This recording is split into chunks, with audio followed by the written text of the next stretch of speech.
ஊட்டியில் ஆயுத பூஜையை முன்னிட்டு மாலை மற்றும் மலர்களின் விற்பனை அமோகம். பூஜை பொருட்கள் வாங்க குவிந்த பொதுமக்கள். ஆயுத பூஜையை முன்னிட்டு நீலகிரி மாவட்டத்திற்கு சமவெளி பகுதிகளில் இருந்து கரும்பு வரத்து அதிகரித்துள்ளது. ஊட்டியில் ஒரு கரும்பு 70 முதல் 100 ரூபாய்க்கு விற்பனை செய்யப்படுகிறது. ஆண்டுதோறும் ஆயுத பூஜை, பொங்கல் பண்டிகைக்காக சமவெளி பகுதிகளில் இருந்தே கரும்பு, மஞ்சள் உள்ளிட்ட அனைத்து பூஜை பொருட்களும் கொண்டு வந்து விற்பனை செய்யப்படுகின்றன.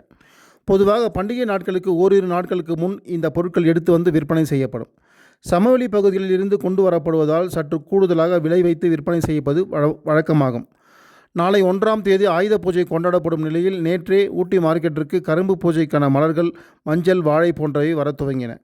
நேற்று முதலே கரும்பு விற்பனை துவங்கியது. ஊட்டியில் ஒரு கரும்பு 70 முதல் 100 ரூபாய் வரை விற்பனை செய்யப்பட்டது. கடந்த ஆண்டு ரூபாய் 50க்கு மட்டுமே விற்பனை செய்யப்பட்ட நிலையில் இந்த முறை கூடுதலாக வைத்து விற்பனை செய்யப்படுகிறது. மாலை மற்றும் மலர்களின் விற்பனை இன்று பூஜை பொருட்கள் வாங்க ஊட்டி, குன்னூர் போன்ற பகுதிகளில் மக்கள் கூட்டம் அலைமோதின. இதனால் ஊட்டி கமர்ஷியல் சாலை, ரோயல் பஜார், 8 சாலை மற்றும் ஷேரிங் கிராஸ் பகுதிகளில் போக்குவரத்து நெரிசல் காணப்பட்டது.